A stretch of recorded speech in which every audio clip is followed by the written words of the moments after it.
Bienvenidos a este nuevo encuentro de La Otra Mirada y la tercera. La verdad es que el coronavirus ha sido una crisis importante para todos, pero también han habido oportunidades. Oportunidades de conversar, de conocer puntos de vista de personas intelectuales, políticos, que nos han abierto la mente en distintos aspectos. Con La Otra Mirada hemos convocado un grupo importante de personas, por ejemplo, intelectuales del calibre de Mario Vargas Llosa, Guy Sorman, políticos como el expresidente argentino Mauricio Macri. Hoy tenemos la inmensa alegría de tener con nosotros nada menos que al presidente de Colombia, Iván Duque. Un hombre sorprendente, es un hombre que llegó a la política muy rápido, que asumió la presidencia a los 42 años, hoy tiene 44, muy joven, y que hoy está al mando de un país que es un gran aliado de Chile, es un país parecido a Chile con temáticas y problemas parecidos. Así que espero que disfruten de esta conversación y como siempre aprendamos, abramos la mente. Muchas gracias por acompañarnos.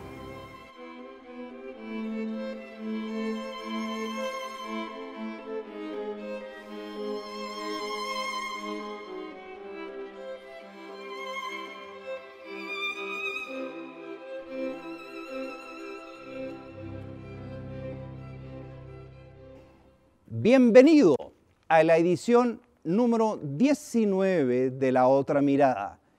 En esta ocasión tenemos el privilegio de hablar con un joven líder a quien parece gustarle los desafíos particularmente complejos.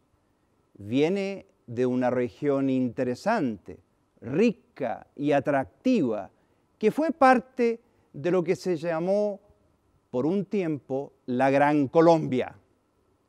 No podemos dejar de recordar la desazón del líder visionario de esa gesta, el libertador Simón Bolívar, quien dijo: he arado en el mar y he sembrado en el viento. La América es ingobernable. La única cosa que se puede hacer es emigrar. Pero nuestro entrevistado de hoy se encuentra más motivado, enérgico y vital que nunca. Muy buenas tardes, presidente. Bienvenido a La Otra Mirada. Presidente, comencemos, si nos permite, con sus orígenes y sus anhelos. Usted viene de una familia de profesionales y servidores públicos, ambos ligados al estudio y a la práctica de la política. ¿Cuándo y cómo Iván Duque entra en la política? ¿Qué hecho o qué motivación lo coloca en el camino que lo llevará a ser presidente? Esto considerando que su camino hacia la Casa de Nariño fue atípico y muy rápido. Señor presidente. Bueno, primero que todo, Nicolás, muchas gracias por esta maravillosa invitación a La Otra Mirada. Es un verdadero honor para mí estar hoy contigo y compartir pues ideas y pensamientos. Y me alegra mucho que me hagas esa pregunta. Yo nací en una familia, como bien lo decías, mi padre fue servidor público, pero también era un gran intelectual, un historiador. Tuve el inmenso honor de tener con él una relación muy estrecha, era mi mejor amigo. Mi padre fue ministro en 2 ocasiones, fue gobernador de su estado, del departamento de Antioquia. Mi madre politóloga, mucho tiempo en el mundo de la publicidad, y los dos para mí fueron grandes referentes. Y básicamente yo diría que yo nunca me he ido de la política. Yo creo que eso estaba en mis venas desde el primer día, desde muy niño. Yo recuerdo mi pasión por ver los noticieros, por entender lo que pasaba. Leía biografías. Creo que si hubiéramos tenido los canales de historia que tenemos hoy en muchos sistemas de cable, quizás nunca me hubiera despegado una pantalla, pero pues me gustaba leer y acompañar a mi padre a muchas de sus actividades. Y en algo que yo recuerdo además con mucha pasión y con mucho amor, mi padre desde muy niño me llevaba con él a todas las reuniones y me trataba como un adulto más. Yo me sentaba a su lado, lo escuchaba, me enseñaba a ser prudente, a escuchar, pero tampoco me interrumpía si yo tenía algo que decir o si tenía alguna polémica que generar. Entonces, para mí eso fue muy importante. Y mi madre, por otro lado, mi mamá siempre tenía una gran vocación de servicio social, entonces estuve mucho al lado de ella, recorrí muchos lugares del país con ella y yo creo que ahí nació esa pasión, ese amor por lo público. Y aunque mi carrera profesional estuvo muchos años vinculados a políticas de desarrollo, en el BID o cuando estuve en Naciones Unidas, siempre tenía esa vocación en el alma y cuando aspiré al Senado de la República dije, este es el momento donde quiero realmente hacer una ruptura entre todo lo que he hecho en la vida y definitivamente abrir un camino hacia la presidencia de la República, que fue un camino competido porque me tocaron primarias, primero dentro de mi partido, 16 encuestas, ganamos las 16 encuestas con la ayuda de Dios, después estuvimos nosotros en una consulta abierta que la ganamos también con dos excepcionales candidatos, primera y segunda vuelta, con votaciones que fueron muy importantes, la más alta que ha tenido Colombia, y siempre con mucha humildad y con mucho sentido de trabajar con la comunidad. Eso me mantiene, como dices tú, vigoroso y con ganas. Eso es quizá la descripción de mis orígenes y de pronto yo agregaría dos cosas que también están en mi recuerdo, mis abuelos maternos. Mi abuelo paterno no lo traté, pero mi abuelo no era para nada amante de la política. En cambio, mi abuelo materno y mi abuela sí me hablaban mucho de historia, de personajes, de la vida política y me fueron sembrando ese gusto por servir a los demás, que para mí es la política con P mayúscula. Sin duda que usted trae una renovada energía y aire fresco a la política en general en la región.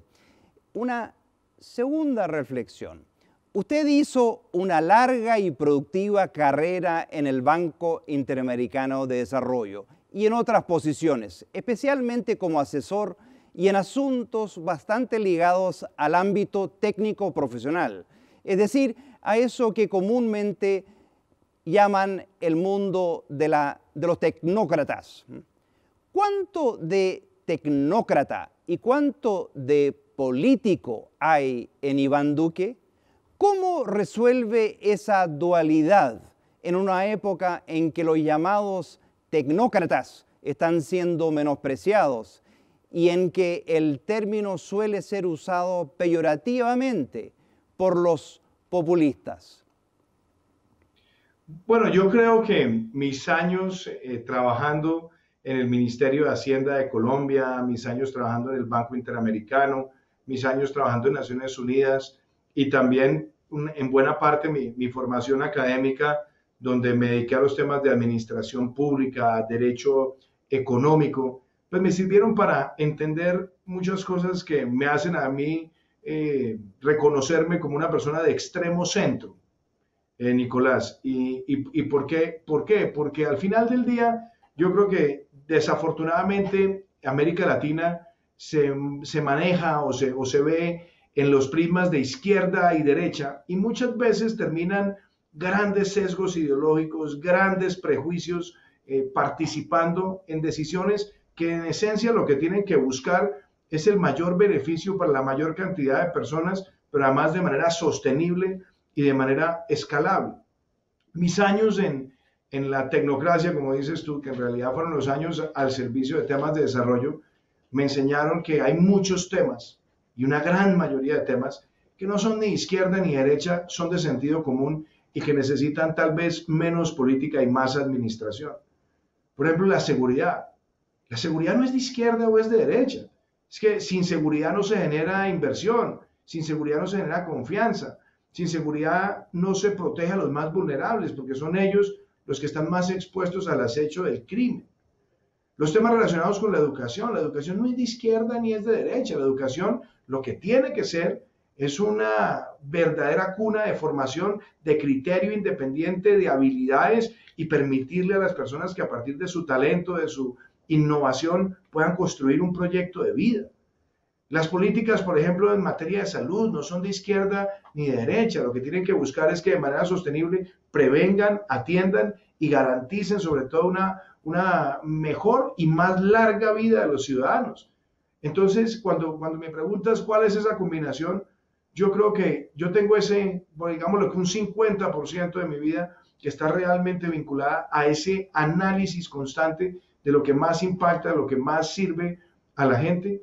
Y hay otro 50% que es lo que tú llamarías ese ser político, que en realidad yo lo convierto es en poder transmitir esas ideas que nosotros queremos hacer en nuestro país. Y muchas personas yo recuerdo que me decían en la campaña, porque tú sabes que en las campañas siempre tratan de arrinconar a los candidatos en un extremo o en otro. Entonces me decían, pero usted que es un candidato de la ultraderecha. Yo decía, perdón, es que me parece que esos son prejuicios. ¿Por qué? Y yo soy un candidato a la presidencia que defendí como senador aumentar el periodo de licencia de maternidad. Yo fui un candidato que defendí que se democratizara el acceso a los desfibriladores externos automáticos. Yo fui un candidato que saqué adelante leyes para que tengamos una mayor cobertura de los seguros educativos. Saqué adelante también normas que benefician a las familias más vulnerables y que promueven que haya una cultura empresarial de beneficio e interés colectivo. Entonces, esos hechos que yo creo que reflejan lo que desde la tecnocracia no está con aprehensiones ideológicas, para mí ha sido muy importante. Y desde el punto de vista político, no hay cosa que más me guste, Nicolás, que el debate de las ideas, la argumentación de las ideas y defender los principios. Pero además con algo que ha estado a lo largo de mi carrera política, y es que nunca me he dejado llevar al ataque personal, al ataque de deslegitimar, al contrario. A mí lo que me gusta es defender las ideas y ser capaz de persuadir con el poder de las ideas. Fascinante. ¿Podríamos decir, presidente, que la discusión ideológica entre izquierda y derecha es algo anacrónico a esta altura del partido? Yo he dicho una cosa, Nicolás, en el plano latinoamericano, y aprovecho y la digo en esta conversación contigo. Yo creo que América Latina, más que estar en un debate entre izquierda y derecha, está en un debate entre demagogos y pedagogos. Porque creo que los políticos demagogos son los que han destruido naciones enteras. Proponen pan para hoy, pero incuban esa hambre para mañana. Los que se han dedicado a llegar al poder promoviendo la lucha de clases, confrontando a la sociedad entre ricos y pobres, pero en realidad es para favorecer sus intereses de presentarse como salvadores, que los que han estigmatizado la iniciativa privada, los que han estigmatizado sectores, los que terminan es generando resentimiento y dolor en la población. Esos para mí son los demagogos.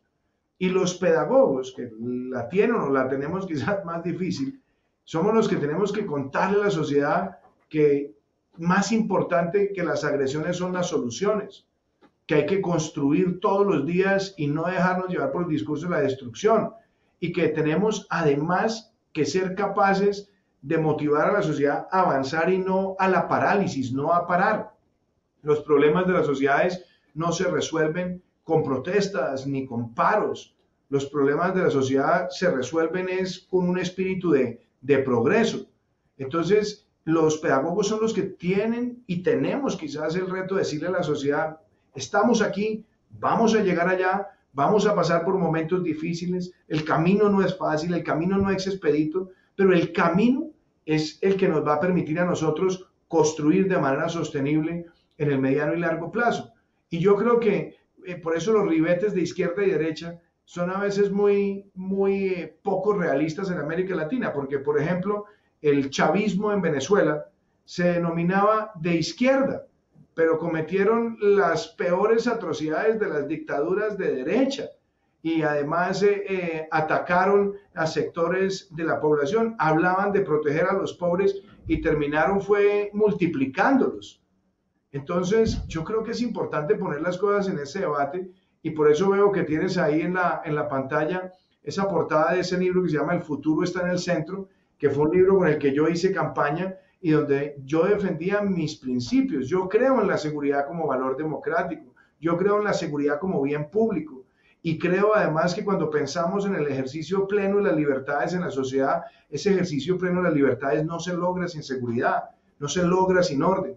Entonces, por eso, para mí, más que un debate de izquierda y derecha, que me parece que puede estar anacrónico, el gran debate hoy de América Latina está entre demagogos y pedagogos. Hemos visto cómo los demagogos han destruido países enteros. Hemos visto cómo los demagogos han polarizado de manera brutal el debate político. Y yo creo que cuando hay más pedagogía, hay más sentido de progreso. Cuando hay más pedagogía, hay mejor calidad en el debate. Y cuando hay más pedagogía, tenemos mejor democracia. Sin duda. A usted, presidente, suele presentársele como un liberal, no en los términos en que se usa políticamente la palabra en Colombia, digamos un liberal clásico, para ubicar a las personas en el mapa de los partidos, sino en términos más bien filosóficos. ¿Qué significa ser liberal para usted? Para mí, y me alegra que me hagas la pregunta, Nicolás, yo siempre me he considerado una persona de ideas liberales, en el sentido clásico, pero también en el sentido moderno de la palabra.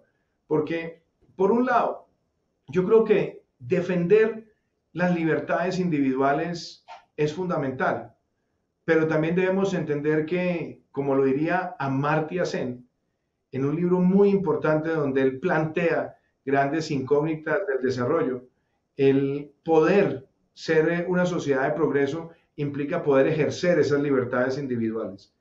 Entonces, por un lado, defiendo a ultranza las libertades individuales, pero también entiendo que hay muchas personas que por las adversidades de la vida no las pueden ejercer, por más de que lo diga la Constitución o que lo digan las leyes o que lo digan los discursos.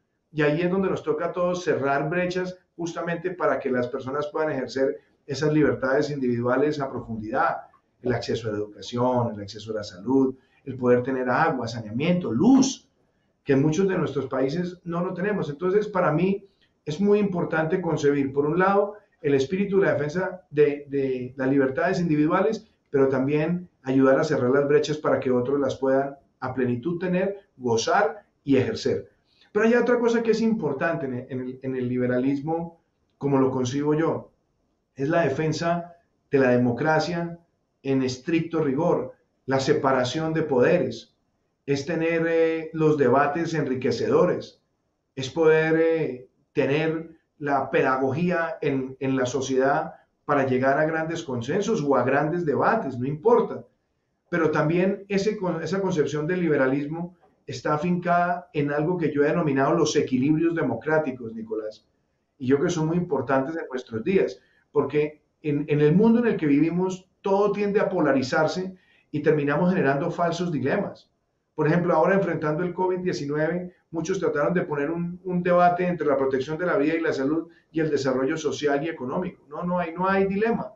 Y ser liberal significa encontrar ese equilibrio. Hay que proteger la vida y la salud, pero igual hay que proteger la vida de los empleos y de las empresas.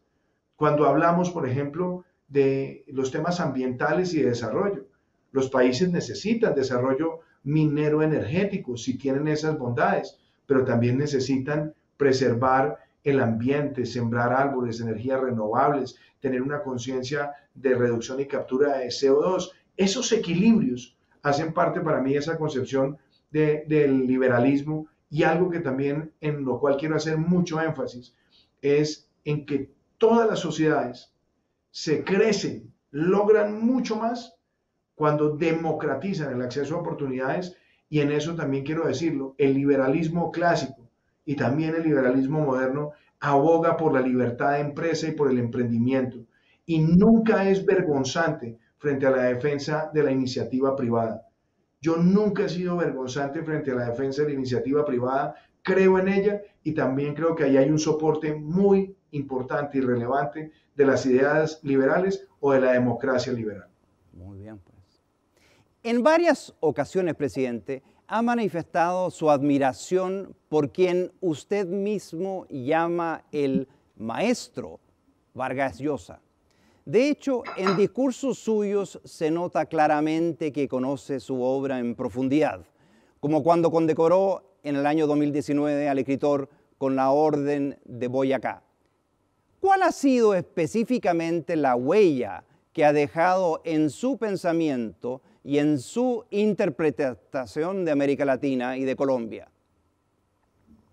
Bueno, yo he sido, y debo reconocerlo aquí en esta entrevista, Nicolás, quizás el intelectual latinoamericano que más ha influido en mi pensamiento es, sin lugar a dudas, Mario Vargas Llosa.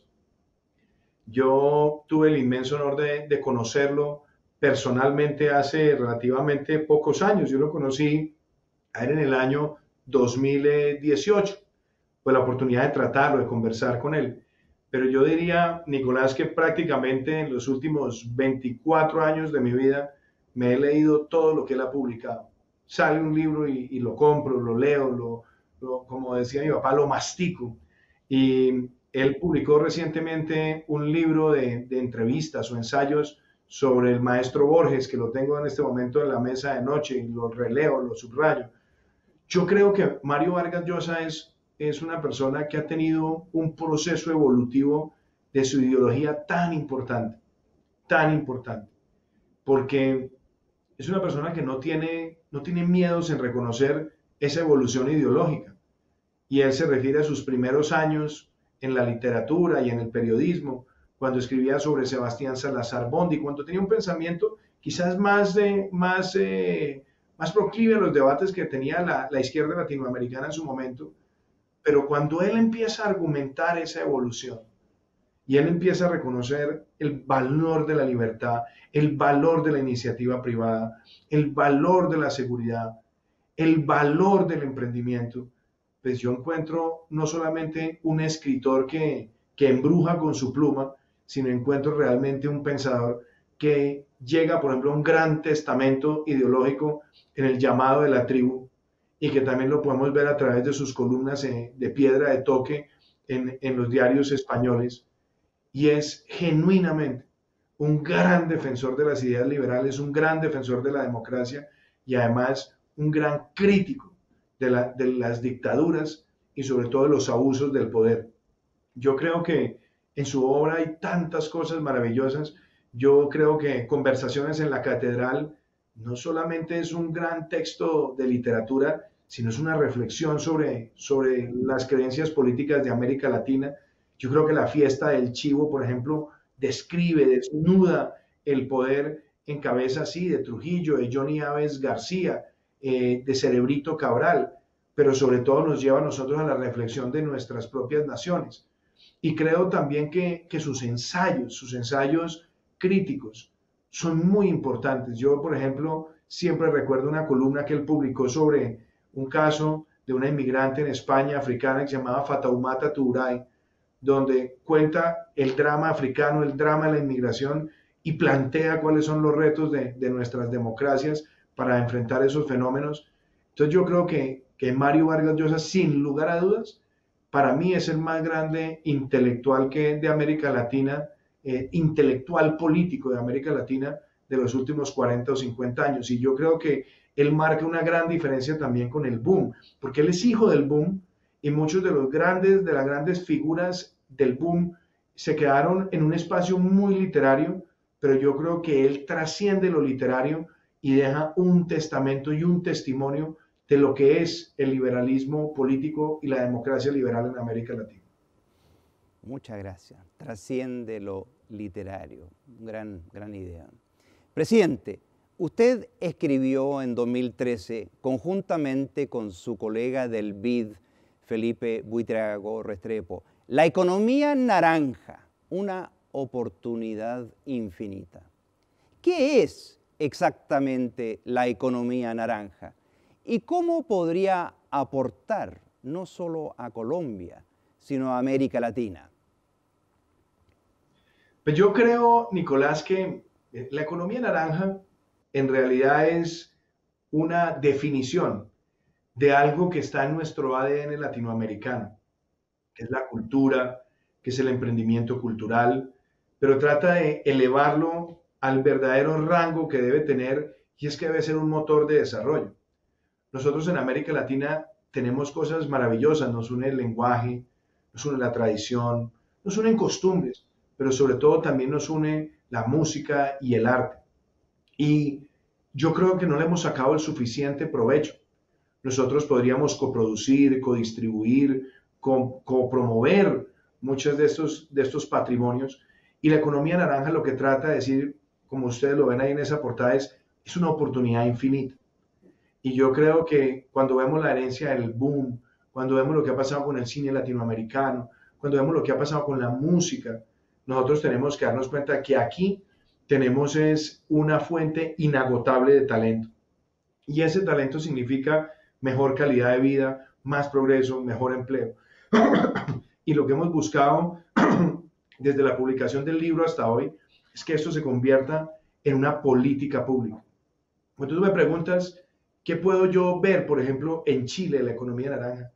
Chile tiene todo, tiene festivales, tiene carnavales, tiene buen cine, tiene buena literatura, tiene buena música, tiene arte plástico de calidad. Y si nosotros vinculamos todo ese talento con la tecnología, podemos multiplicar esto y casi que me atrevo a decirte, Nicolás, hacer apuestas grandes como las que hemos planteado en Colombia. En Colombia la minería aporta alrededor un poco más del 2 punto y pico del PIB y la economía naranja 3.4. En un país como Chile estamos hablando que el conjunto de sectores que conforman la economía naranja puede superar casi el 3 o 4% del PIB. Entonces, la apuesta que nosotros hacemos es miremos a la cultura no como un sector débil, no como un complemento, no como algo que nos gusta, algo que es hobby, no como algo que en nuestro rato libre añoramos, sino pongámoslo en el lugar protagónico de nuestra gran esencia. Y yo lo he dicho además, hay muchos países que en la cuarta revolución industrial tienen más programadores, tienen más generadores de código, tienen de pronto más científicos si se quiere, pero nosotros tenemos ese gen artístico y cultural que unido con el emprendimiento y con la revolución digital puede significar el gran salto también de nosotros en términos de desarrollo, en tener más películas en las plataformas de OTT, en tener más producción de publicidad, en tener más producción de animación digital, en tener más diseminación de nuestro diseño de modas, en fin, esos sectores para mí representan esa revolución. Y el libro La economía naranja lo escribimos con Felipe Buitrago justamente para que nos saliéramos de la logia de quienes queremos la cultura y tratáramos de llevar ese debate a los ministerios de Hacienda, a los ministerios de Planificación y lo que son las cosas de la vida. Publicamos ese libro con un diseño realmente revolucionario y hoy, casi 6, vamos a llegar a 7 años después de publicarlos en este diciembre, sigue siendo el libro más descargado de las plataformas digitales del Banco Interamericano de Desarrollo y yo creo que fue porque logró su propósito de conectar esa riqueza que nos mueve el alma con el verdadero sentido y valor económico que tiene. No puedo dejar de hacerle una pregunta relacionada con el tema. La economía naranja aborda la industria creativa. ¿Hasta qué punto la cultura está dominada y controlada, en su opinión, por la intelectualidad de la izquierda? Pues yo siempre he creído, Nicolás, que a los artistas hay que respetarles siempre su pensamiento, que el artista tiene mucho de pronto de iconoclasta, tiene mucho ¿cómo diría yo?, de retador, tiene mucho de plantear, si se quiere, de manera, ¿cuál sería la palabra?, de manera abrupta los grandes problemas de la sociedad, pero los abordan para construir y generar reflexión. O sea, yo por ejemplo lo digo, y yo he sido a lo largo de mi vida un gran lector de Pablo Neruda, me encanta leer la poesía de Pablo Neruda. Y lo que menos me preocupa a mí cuando leo a Neruda es si Neruda era del Partido Comunista o no, es un artista. Cuando nosotros leemos a Mario Vargas Llosa, más si está en la derecha, no me importa, a mí me importa es leer su producción artística. Y a mí me pasa con muchos géneros. Yo, por ejemplo, yo tengo posiciones muy claras, por ejemplo, frente a muchos regímenes en América Latina, pero a mí me gusta escuchar música también de Silvio Rodríguez y de Pablo Milanés. y también me gusta escuchar música de Alberto Plaza. Yo no creo que al artista haya que encasillarlo ideológicamente, porque entonces dejamos de reconocer su valor artístico. Pero también creo que en algunos lugares se han presentado desafortunadamente sesgos ideológicos frente a expresiones de la cultura. ¿Y por qué lo digo? Porque la economía naranja no es la mercantilización de la cultura, no, de ninguna manera. Lo que busca es abrir un camino mucho más amplio de oportunidades para los artistas y los creadores. Ahora, nosotros sabemos que en el ámbito cultural hay sectores que normalmente necesitan subsidios del Estado, del sector privado, los museos. En América Latina no tenemos todavía la suficiente afluencia como para que sean todos los museos los que garanticen su subsistencia. Entonces, ahí hay algo también de paternalismo estatal, pero también lo que vemos es que el reto que tienen los gobiernos es abrir las oportunidades para que esos artistas puedan multiplicar sus creaciones y generar además riqueza y bienestar para la sociedad. Y eso es lo que de alguna manera hemos hecho con la economía naranja en Colombia. Yo la convertí en ley de la República siendo senador, trabajé con mis compañeros y sacamos un marco de política pública y hoy, por ejemplo, Nicolás, tenemos 0 impuesto de renta por 6 años para quienes van a empezar emprendimientos en estos sectores creativos. Tenemos ahora más de $500 millones en incentivos para poder hacer inversión en audiovisuales, en música, animación digital en nuestro país. Y estamos también desplegando fondos para emprendimientos creativos como nunca antes se habían visto en Colombia.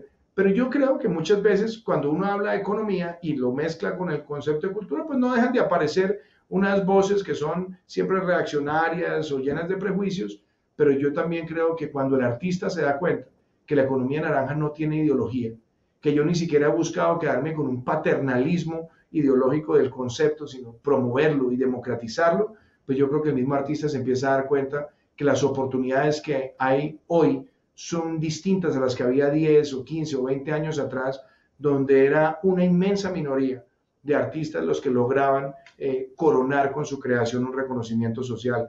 Hoy, gracias a la tecnología, es mucho más fácil y yo creo que habilitar esas plataformas significa también una oportunidad trascendental de desarrollo. Clarísimo. Siguiendo con Colombia y tocando otros aspectos, usted llega a gobernar uno de los países más complicados de la región. Esto por una historia conocida y muy dura con el narcotráfico, con las guerrillas, con el terrorismo y con problemas comunes en toda América Latina. ¿Qué Colombia encuentra en 2018 y cuáles fueron los legados y desafíos dejados por sus predecesores, en especial los presidentes Uribe y Santos? Bueno, yo más que hablar en la personalización, Nicolás, sí creo que uno también tiene que hacer reflexiones con el pasar del tiempo. Quizás una de las cosas que a mí me hizo falta al momento de asumir la presidencia fue haber hecho un corte de cuentas mucho más crudo que el que yo hice. ¿Por qué? Que de alguna manera yo también estaba movilizando al país o motivando al país a que pasáramos páginas. Pero yo creo que el corte de cuentas siempre es importante hacer. No para mirar hacia atrás, no para mirar con una espada inquisidora, pero sí para entender el tamaño de los retos. Yo recibí un país con más de 200.000 hectáreas de coca. ¿Qué quiere decir eso? Que en el año 2015 el país tenía menos de 60.000 hectáreas. Y el país casi que triplicó el número de hectáreas de coca para el momento en el que yo llego a la presidencia y había limitado las herramientas que habían sido exitosas en el pasado en una política integral, entre las que estaba, por supuesto, seguir fortaleciendo la erradicación manual e inclusive donde fuese necesario utilizar la aspersión. Entonces, llego yo a la presidencia y encuentro semejante tragedia. Mucho más cuando ya habíamos tenido unos logros tremendos y era que en el año 2000 Colombia tenía aproximadamente 180.000 hectáreas y en el año 2012 estábamos por menos de 60.000, Nicolás. Es decir, habíamos logrado una reducción sustancial. Se creció, se desbordó en los 3 años anteriores a mi llegada a la presidencia y yo lo he dicho con claridad, a más coca, menos paz. porque por más de que aquí se hayan hecho procesos, y este país tiene una larga historia de procesos de paz con grupos armados, y la pregunta es, ¿por qué siguen apareciendo? Pues siguen apareciendo porque nunca se ha hecho verdadera justicia. Y al no hacer verdadera justicia y estar vinculada también con el narcotráfico, pues siempre, nunca faltarán aquellos que quieran verse reflejado en los beneficios que tuvieron otros. Entonces tengo que llegar a enfrentar esa tragedia y nos pusimos el reto de manera muy rápida de parar el crecimiento exponencial. Lo logramos.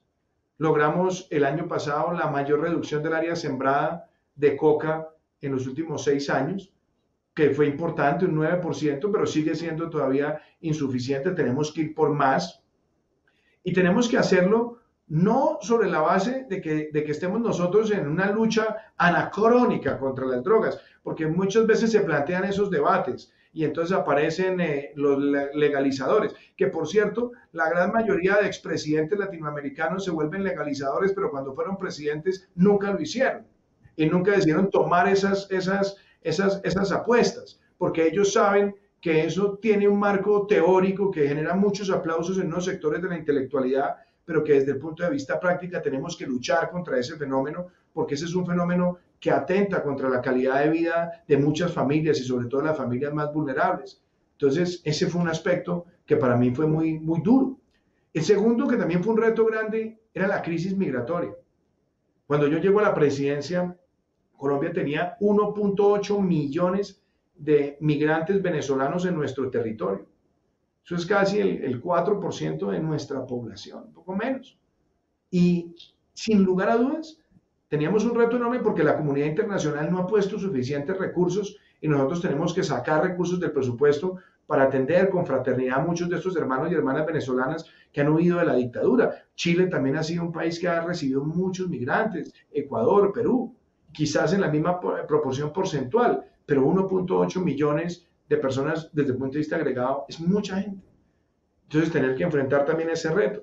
Encontramos unas finanzas públicas también afectadas, niveles de endeudamiento cercanos al 50% del PIB, una economía que estaba creciendo al 1.7%, y logramos hacer también las reformas y cerramos el año pasado creciendo por encima del promedio mundial, promedio regional, promedio de la OCDE. Sacamos además una de las mayores reducciones del déficit fiscal de los últimos años, el primer superávit fiscal primario en los últimos 8 años, y nos encontramos después con el COVID, que obviamente a todos nos golpea. Pero encontramos además temas que son más complejos. Yo creo y siempre he defendido que las personas que han dejado la violencia y están transitando hacia la legalidad, bienvenidos, los vamos a acompañar, estamos de hecho haciéndolo, pero también encontramos ciertamente una situación donde muchos de esos criminales pues no cumplieron con el propósito de desmovilizarse, de desarmarse y de reinsertarse, disidencias metidas además en el narcotráfico, acechando otras regiones, y los hemos enfrentado. Hemos tenido resultados y de hecho el año pasado cerramos, Nicolás, y a veces es complejo decirlo desde la óptica colombiana, pero nosotros tuvimos el año con menos tasa de secuestros desde 1974, el año pasado, y tuvimos una de las menores tasas de homicidio desde 1977, y si el año 2020 seguimos como vamos a tener la menor tasa de homicidios prácticamente en 44 años.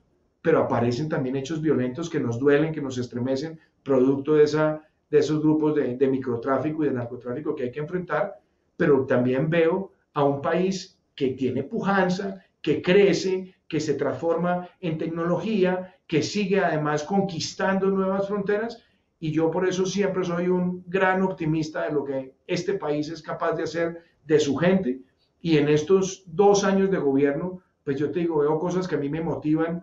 Cerramos el año 2019 con el mejor año del turismo, cerramos el año 2019 con las mayores exportaciones agrícolas que haya tenido nuestro país, cerramos el año 2019 con las mayores exportaciones de servicios no mineroenergéticos, y algo que también me llena de mucha esperanza, la inversión extranjera directa no mineroenergética, aún en momentos de pandemia, sigue creciendo. Entonces, son unas por otras, son unas y otras, pero yo creo que en estos 2 años hemos trabajado incansablemente por seguir transformando a nuestro país. Sin duda que un gran ejemplo. Ahora bien, en las últimas semanas se han registrado violentas masacres, situaciones complejas, que ya superan los 40 en lo que va del año, según algunos registros. ¿Podría ahondar más en esto y contarnos cómo se está enfrentando la situación? A ver, lo primero, y me gusta que me hagas la pregunta, Nicolás, es que nosotros debemos dejar hipocresías, porque estos hechos violentos nos duelen, a mí me duelen, pero yo recuerdo hace unos meses cuando empezaron a suceder en algunas regiones con alguna mayor frecuencia que en otros años, decían, volvieron las masacres.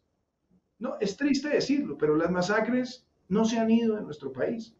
Hemos tenido años con menos, con más, no se han ido.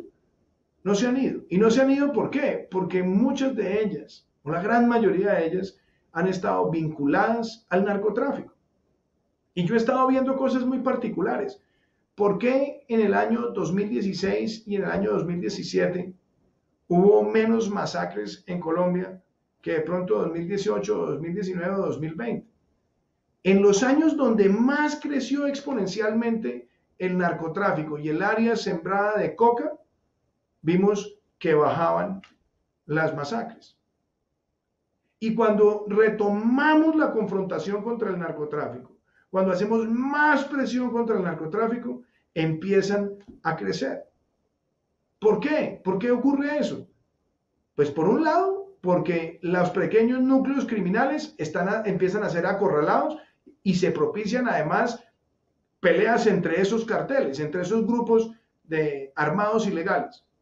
Y por otro lado, porque también empiezan a intimidar a la población que está también contribuyendo para que el narcotráfico cese en esos lugares del país. Entonces yo tengo primero que reconocer lo que ha pasado. ¿Hemos tenido un aumento? Sí, lo hemos tenido, pero hemos tenido también un aumento que está focalizado y sabemos cuáles son los grupos que están detrás de eso, el ELN, las disidencias de las FARC esencialmente, el Clan del Golfo y otros, y los estamos desmantelando. Y fíjate lo paradójico, Nicolás, nos ocurre esto, pero al mismo tiempo tenemos una reducción del homicidio en todo el año, en lo que va corrido del año, del 11%. Entonces venimos teniendo una reducción del homicidio del 11%, tenemos en lo que va corrido del año la menor tasa de homicidio hasta donde vamos en el año de los últimos 44 años, pero se presentan estos fenómenos y claro, desde el punto de vista de la percepción, del dolor, de lo que sentimos, pueden llegar inclusive hasta opacar los otros logros. Y a nosotros cada vez que se presenta un hecho de estos nos duele. Yo trato de estar en la región, de mirar y esclarecer. Y trabajamos muy de la mano en la independencia de poderes con la Fiscalía General de la Nación para hacer esos esclarecimientos. Pero esos están vinculados al narcotráfico y al microtráfico en su gran mayoría. Y por eso he dicho yo, a más coca, menos paz. Si nosotros logramos cada vez más desmantelar los carteles, reducir el área sembrada, estoy seguro que nosotros tendremos una Colombia donde estos fenómenos dejen de ocurrir. Pero sabemos, por supuesto, que entre más presión se hace con los criminales tratan de generar estos hechos para justamente generar desazón, desasosiego y problemas de percepción. Y en eso tenemos que aceptarlo, tenemos además que entender que nos duelen esas víctimas y tenemos que golpear esas estructuras como lo hemos venido haciendo en este gobierno, donde más de 115 cabecillas de esas organizaciones han sido capturados o dados de baja en operaciones militares. Muy bien, pues. Usted ha sido una de las voces más críticas, más notorias de los acuerdos de paz entre el gobierno y las FARC. Estuvo, por cierto, muy activo antes y después del plebiscito del 2016, que trató de resolver este asunto. Esa consulta terminó con el triunfo de la opción que usted defendía, la del no, y su posición fue llamada a una mesa de diálogo con el Ejecutivo. De allí no salieron satisfechos. ¿Puede contarnos más sobre esto?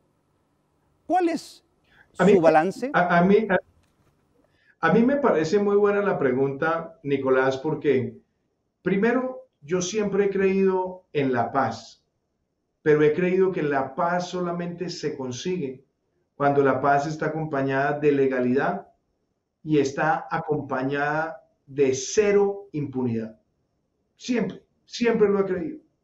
Lo he creído en todos los distintos momentos de la vida, en todos los escenarios, en todas mis facetas y en todas mis actividades. En el año 2016, mi predecesor convocó a un plebiscito, donde además planteaba algo que era más complejo, y era que era un todo o nada. Es decir, si o se estaba de acuerdo con todo, o se estaba en desacuerdo con todo.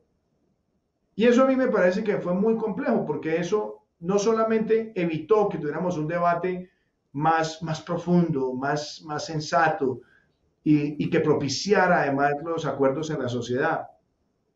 Y nosotros hicimos una campaña, yo fui vocero de la campaña del no, fui un vocero donde siempre me circunscribí a los puntos de los acuerdos donde yo consideraba que teníamos fallas estructurales.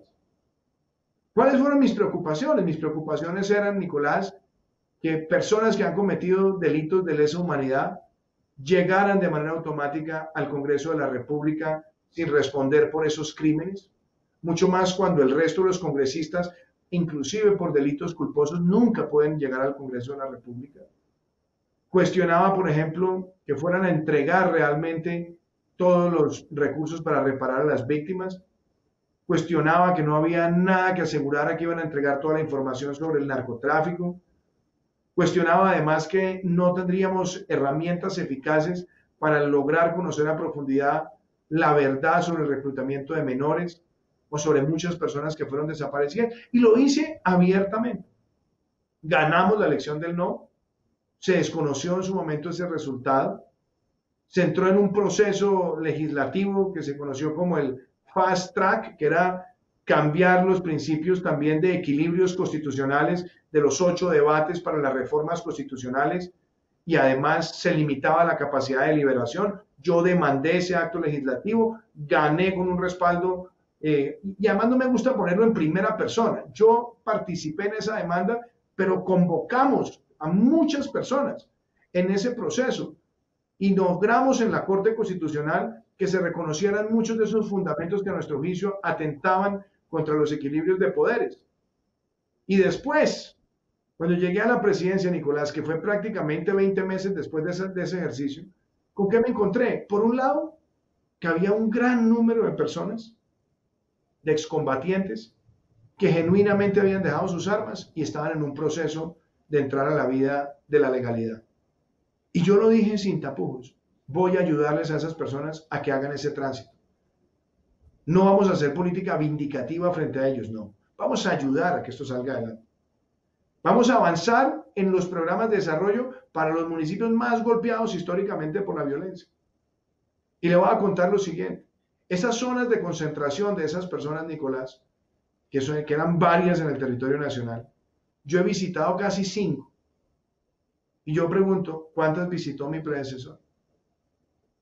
Y yo estaba allá. Cuando miramos los proyectos de desarrollo con enfoque territorial, los planes, en el gobierno anterior se hicieron 2. En este gobierno se diseñaron 14 para completar los 16. Nosotros prácticamente encontramos una cifra, un número magro de proyectos productivos colectivos e individuales y los hemos multiplicado por centenares. Hemos lanzado el programa del catastro multipropósito. Hemos hecho programas de titulación masiva de tierras. Y lo hemos hecho porque consideramos que esos aspectos son fundamentales para el país. Pero también he elevado mi voz crítica frente a otros hechos. Y lo digo con claridad. No se ha dicho la verdad sobre el reclutamiento de menores. No se ha dicho la verdad ni se ha entregado información en la lucha contra el narcotráfico. No se conoce el paradero de muchas personas que fueron secuestradas, que seguramente estarán en una fosa común para que sus familias puedan darle una sacra sepultura. Y además, hemos visto que frente a la reparación es muy poco lo que se ha hecho por parte de los máximos responsables. Plantear eso es fundamental y no dejaremos de hacerlo. Y también insisto, la lucha contra el narcotráfico tiene que ser una lucha integral y ellos tienen que entregar toda la información de cómo durante años se lucraron del negocio para poderlo desmantelar.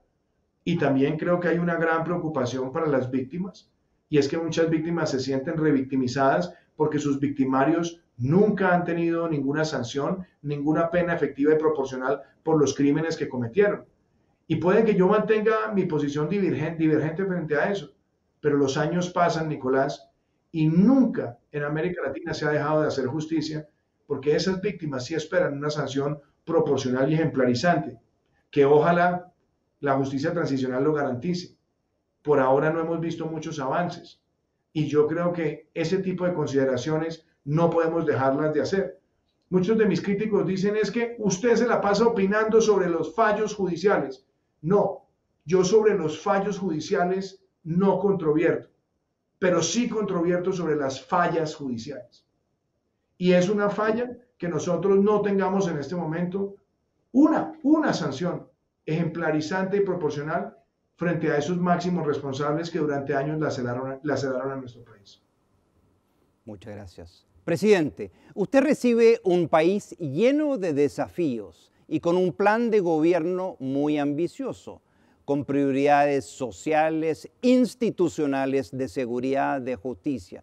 Y de repente se encuentra con un fenómeno como la pandemia, precedida por fuertes protestas en el año 2019.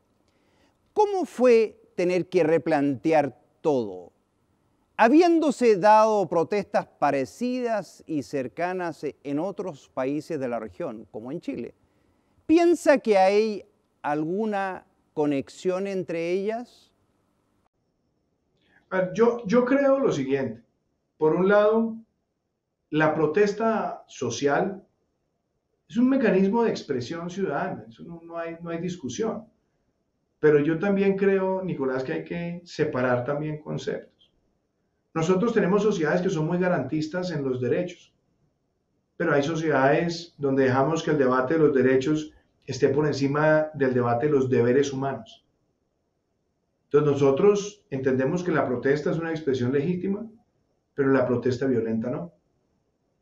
Y yo creo que tenemos en América Latina expresiones genuinas de preocupación, de angustia, de rabia, si se quiere, que nos tienen que motivar a los gobernantes a hacer reflexiones, entender cuáles son esas causas, cuáles son los mecanismos para atenderlas.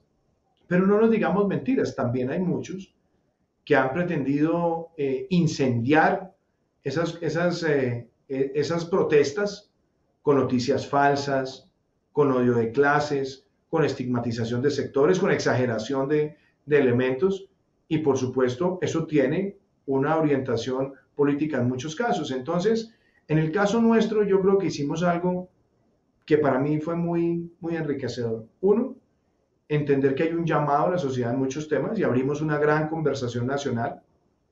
Y entonces entendíamos a sectores de la población que nos hablaban sobre preocupaciones de punto de vista social, educativo, etc.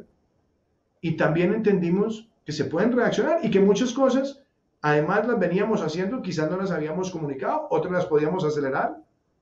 Y también nos encontramos con actores que realmente lo que querían era seguir incendiando la discusión. Y claramente yo creo que hay propósitos políticos que se vieron. Y creo que también hay un fenómeno de redes que es importante leer y entender, que así como hay personas que genuinamente expresan su voz, hay otros que lo que están tratando es de multiplicar mensajes de odio y de diatriba para tratar de capturar momentos. Yo creo que eso es importante tenerlo en cuenta. Ahora bien, muchas personas el año pasado propiciaron esos odios con cosas que no estaban ocurriendo. Que el presidente Duque va a acabar el Servicio Nacional de Aprendizaje, mentiras. Que el presidente Duque va a acabar la Agencia Nacional de Pensiones Colpensiones, mentiras. Lo dijimos.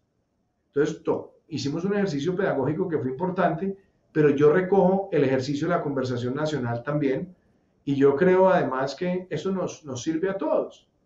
Ahora, en nuestro gobierno, y hablemos antes y ahora durante el COVID, hemos tenido unos propósitos que yo creo que se han ido materializando. Nosotros, por ejemplo, propusimos que íbamos a enfrentar el consumo de drogas en las calles de una manera donde pudiéramos decomisar las dosis en las calles para proteger los entornos escolares y lo hemos logrado. Falta avanzar, pero lo hemos logrado.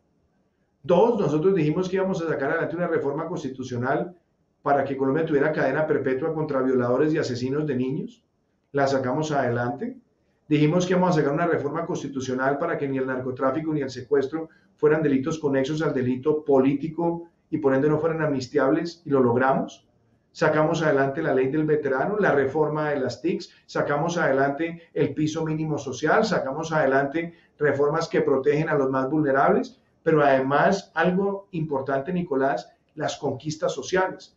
Hemos tenido la mayor inversión presupuestal en salud y en educación, logrando el mayor acceso gratuito a la educación superior. Hemos multiplicado por 6 veces la capacidad instalada de las energías renovables no convencionales en el país. Hemos promovido la movilidad eléctrica, hemos hecho una reforma al sistema de regalías para poder diseminar mejores recursos para inversión en desarrollo en comunidades. Hemos entregado en 2 años más subsidios de vivienda de lo que se había hecho en los últimos 6 años. Hemos ampliado coberturas en muchos programas para la población vulnerable y aún dentro de la pandemia, que nos afectó a todos, nosotros profundizamos la devolución del IVA a 1 millón de familias. Creamos ingreso solidario que llega a 3 millones de hogares que nunca habían recibido una transferencia por parte del Estado. Sacamos adelante temas que son para mí de tanta importancia como normas anticorrupción, que son los pliegos tipo, que es la publicidad de la declaración de renta de los altos funcionarios, la rendición de cuentas, hacer públicos los conflictos de intereses. Sacamos adelante la normatividad de pagos a plazo justo, que también ustedes han sido pioneros en Chile. Entonces, yo creo que hay una agenda de gobierno que no se detiene, que seguimos construyéndola y tenemos un reto grande por los efectos que ha traído esta pandemia, y por eso nosotros, en lugar de ver este momento como un momento de pesadumbre y de tormenta, sabemos que este virus no se ha ido, que no hay vacuna todavía, que no hay tratamiento, que no hay inmunidad, que tenemos que avanzar, pero planteamos un plan de reactivación económica que lo llamamos el compromiso con Colombia, que es una especie de New Deal nuestro, donde está reactivación del empleo, donde está llegar a muchos sectores en materia ambiental, en materia social, en materia de infraestructura y desarrollo agropecuario, y son más de 400 proyectos que van a generar cerca de 170 billones de pesos en inversión privada, público-privada. Esos son aproximadamente unos 50.000 millones de dólares o 40.000 millones de dólares, y tenemos también una idea de generar más de 1.5 millones de empleos. Entonces, esa agenda está en marcha, Nicolás. Excúsame que me haya extendido de pronto explicando todo esto, pero yo creo que es una reflexión sobre lo que estamos haciendo y lo que queremos se haga eficazmente en Colombia. Le estamos muy agradecidos, presidente, por la generosidad de su tiempo y el interés que usted ha tenido en ahondar en ciertos temas críticos, porque es muy importante para nosotros entender lo que implica un desafío del tamaño que usted enfrenta, y eso sirve para inspirar a muchos líderes jóvenes. Para ir concluyendo, ¿cuál es su evaluación geopolítica de América Latina y también particularmente de Sudamérica? Por una parte, la creación de Prosur en contraposición a Mercosur parece dividir a la región en bloques antagónicos irreconciliables, o al menos separados y sin muchos puentes. Incluso parece plantearse esto en los términos que usted mismo describe como anacrónico, como una discusión entre izquierda y derecha. Tenemos también la Alianza del Pacífico, a la que pertenecen Chile y Colombia. ¿Cuál es su visión del presente y el futuro en este aspecto estratégico? Bueno, yo creo que ahí hay varias preguntas importantes. Primero, yo creo que América Latina es una región que ha tenido grandes avances, hay que reconocerlo, en términos de calidad educativa, en términos de promedio de vida, en términos de reducir muertes por desnutrición, en términos de infraestructura, en términos de tecnología. Yo creo que hay que reconocer la transformación que ha tenido la región. Dos, como digo, la gran controversia no es entre izquierda y derecha, es entre demagogos y pedagogos. Y yo creo que en eso hay que tener claridad en las ideas, en las propuestas, y enfrentar los prejuicios y las aprehensiones que son muchas veces negativas. Pero tú hacías una pregunta, Nicolás, muy clave, y es, ¿qué pasa con Prosur y UNASUR? Primero, todos creímos en UNASUR. Y hay que reconocerlo. UNASUR nació hace, no sé, una década aproximadamente. Y ahí estuvo Colombia, y ahí estuvo Chile, y ahí estuvo Perú. Ahí estábamos todos en esa conversación porque creíamos que era una oportunidad propicia para la integración. El problema es que UNASUR terminó, como decimos coloquialmente, mostrando las orejas del burro. ¿Y cuáles eran las orejas del burro? Primero, que UNASUR fue creado no con el propósito de fortalecer la integración, sino con el propósito de romper la integración, porque trató de ser manipulada para hacer un vehículo para romper con el interamericanismo de la Organización de Estados Americanos, para aislar a la OEA y convertirse en otra suerte de organización. Ese fue un error. Y el segundo error es que UNASUR terminó convertida en una especie de consueta de las aspiraciones dictatoriales del chavismo en Venezuela, porque guardó silencio frente a todos los atropellos contra la democracia. Guardó silencio frente a la ruptura de la separación de poderes en Venezuela, guardó silencio cuando en Venezuela empezaron a proteger terroristas de grupos colombianos como las FARC o el ELN, guardó silencio cuando empezaron a darse las oleadas de expropiaciones y destrucción del aparato privado, cuando acabaron con la libertad de prensa, cuando acabaron con el equilibrio del poder judicial. UNASUR no dijo nada. Era realmente un petrimetri de sastrería que lo que buscaba era pronunciarse al servicio de los intereses de la dictadura. Y por eso fuimos varios los que dijimos, vamos a retirarnos de UNASUR. No tiene sentido, porque nosotros no podemos estar propiciando la fractura o la protección de una dictadura. Y nace PROSUR con un gran liderazgo del presidente Sebastián Piñera, donde trabajamos los dos de la mano en esa arquitectura y convocando a otros compañeros jefes de Estado para decir, primero, esto no es un organismo burocrático, esto no es un organismo ideologizado, y tercero, es un organismo que busca valores y principios, defender la democracia, promover la iniciativa privada y la integración y buscar una agenda social que beneficie a los más vulnerables. Esos son principios lo suficientemente claros para no estar capturados en ideologías. Y hemos visto también en el marco de la integración avances en la Alianza del Pacífico, donde también hemos trabajado muy de la mano con Chile. El presidente Piñera ha jugado un papel importante como presidente pro tempore. Yo recibiré esa presidencia pro tempore este año. Hemos trabajado con México y con Perú y estamos, ojalá, trabajando aceleradamente para que Ecuador se haga miembro pleno de la Alianza del Pacífico en este próximo año. Y creo que es importante para fortalecer el comercio intrarregional. Y ya que me lo preguntas, yo también quiero hacerle un reconocimiento acá en este espacio al presidente Sebastián Piñera, porque más allá de que en la política haya críticos y detractores, Sebastián Piñera es un estadista y es un hombre que de alguna forma es una especie de decano dentro del grupo de los presidentes. Él ya ha sido presidente una vez, es un hombre que tiene una gran sensibilidad y un gran manejo de los temas. Y yo creo que tiene un sentido entre lo pragmático, pero también con visión de futuro que es importante para alimentar las conversaciones de la integración. Yo creo que hoy lo que se está haciendo en la Alianza del Pacífico es importante. Creo que el ejercicio de PROSUR, donde también tengo el honor de recibir la presidencia pro tempore del presidente Piñera, serán vehículos fundamentales para que los debates trasciendan los prejuicios ideológicos, porque ahí no hay elementos ni izquierda ni derecha, elementos prácticos y que traigan bienestar para los países. Ahora, no podemos descuidar, eso es importante decirlo también, América Latina no está exenta a los riesgos del populismo y de la demagogia, un populismo y una demagogia que también tiene intereses muchas veces conniventes con actividades criminales.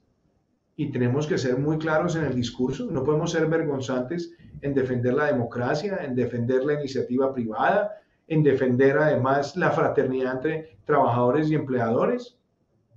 Y yo creo que hay muchos elementos de fractura que se tratan de incubar, generando odios en los grupos más vulnerables de la población. Nosotros tenemos que ser lo suficientemente claros en cerrar esas brechas y mostrar que esa respuesta social está también desde el lado de los pedagogos y no puede quedar solamente en manos de los agites de los demagogos.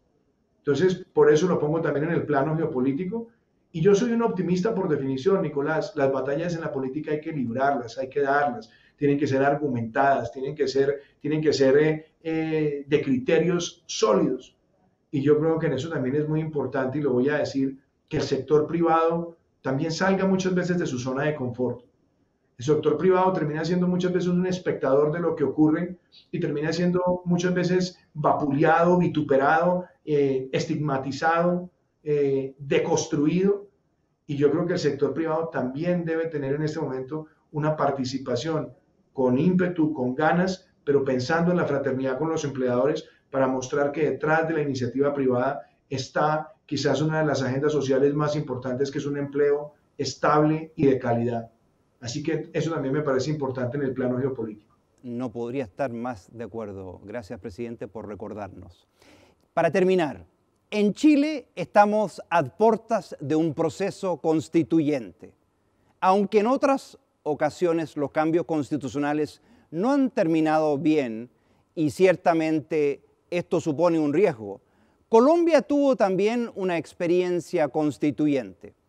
Usted frecuentemente apela a la Constitución como el mayor referente de democracia. ¿Qué de la experiencia colombiana piensa que podría ser útil para Chile? ¿Qué debe primar y cuidarse en este tipo de procesos? No me queda a mí bien ponerme a darle lecciones al pueblo chileno, cuando además ha sido una nación que tiene tantos logros políticos, sociales y económicos. Pero creo que es una pregunta muy valiosa, Nicolás, que me obliga a mí a hacer también una reflexión desde el lado colombiano. Colombia, antes de la Constitución del 91, tuvo muchas constituciones, digamos, en los primeros 150 años, 160 años de nuestra democracia tuvo varias constituciones. Y uno de los errores, creo yo, de muchas de ellas, es que eran imposiciones de vencedores a vencidos o en confrontaciones militares o políticas. Y la última constitución que duró más de 100 años, que fue la de 1886, que tuvo también varias reformas, de alguna manera fue una constitución que, reconociendo todo su valor, porque lo tenía, también fue una constitución que en el momento de su promulgación tuvo muchas fracturas de carácter político. ¿Qué me parece a mí importante de la experiencia de la constituyente de 1991? Primero, que fue una constituyente y después una constitución que surgió no de vencedores a vencidos, y que tuvo una cosa muy valiosa: no tenía un solo presidente, tenía una copresidencia entre tres sectores que eran quizás los más representativos dentro de la Asamblea. Porque una constitución no puede ser ni de izquierda ni de derecha. Una constitución tiene que representar, tiene que armonizar, tiene que aglutinar a la sociedad. Y por eso es muy importante ese ejercicio. Yo lo destaco hoy. Esta constituyente de 1991 en Colombia tuvo tres presidentes. Uno era Antonio Navarro, un hombre de izquierda que venía de militar en el M-19 y participaron en la democracia, estuvo ahí. Dos, Horacio Serpa Uribe, figura importante del Partido Liberal. Y Álvaro Gómez Hurtado, que quizás es el más importante ideólogo conservador que haya tenido Colombia en los últimos 50 o 60 años. Y los tres estuvieron ahí, y yo creo que ese símbolo de que no es el que saque más votos el que tiene el derecho a influir o a orientar en la discusión constituyente, sino que es el esfuerzo de todos por tratar de lograr consensos, es importante. Yo creo que esa es una gran lección. La segunda, y yo creo que es también interesante, es que no se afecten valores conquistados. Y yo creo, por ejemplo, la Constitución del 91 defendió la estabilidad macroeconómica, la iniciativa privada, pero también profundizó aspectos de garantías en materia social. Yo no me atrevo a darle consejos a Chile, pero yo creo que Chile tiene grandes conquistas que no se deben perder. Chile es un país que ha logrado una gran estabilidad macroeconómica, y más allá de si los gobiernos son de un sector u otro. Hay un gran respeto por el manejo económico. Eso hay que preservarlo. También creo que en medio de tantas discusiones y por supuesto en la medida que las sociedades adquieren más progreso, quieren más y de pronto quieren más con vehemencia, también es importante reconocer todos los logros sociales que ha tenido un país como Chile y saber donde haya más necesidades, ver cómo se da ese paso sin sacrificar lo otro. Y algo que también es muy importante es proteger la estabilidad institucional. Que las instituciones cuestan mucho tiempo en construirse y cuestan mucho tiempo en madurar. Y por supuesto, siempre cuando se habla de una nueva constitución, aparecen todas las voces iconoclastas para refundar la república, o algunos también pueden caer en el adanismo de creer que el mundo empieza con esa nueva constitución. Yo creo que es muy importante también proteger esas instituciones que han producido bienestar, y si hay que reformarlas, reformarlas.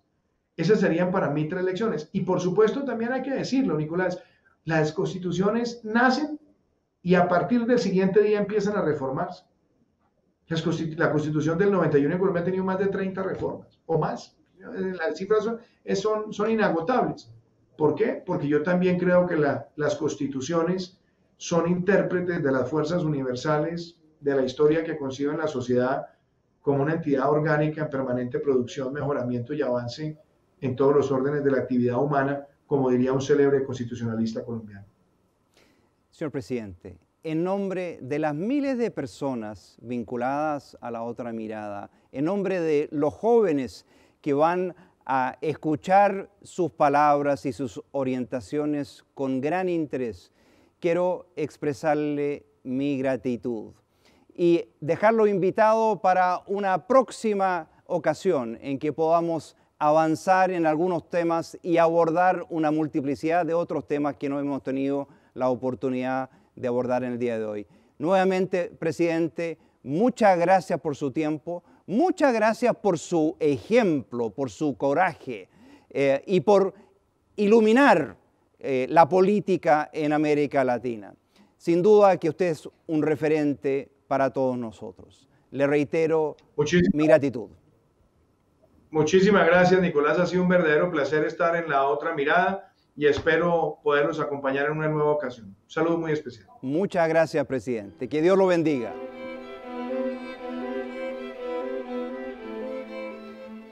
Sin duda que es muy interesante escuchar a un presidente en ejercicio, un hombre joven que se la ha jugado por su país. Ha sido un agrado tener al presidente Duque con nosotros en esta versión número 19. Lo dejamos invitados para una próxima versión, la número 20, que estamos en plena preparación. Seguramente va a ser tan interesante como la que ustedes acaban de ver. Nuevamente me toca agradecer, como corresponde, a la Tercera y a la Universidad Adolfo Ibáñez por todo su apoyo. Será hasta muy próximo.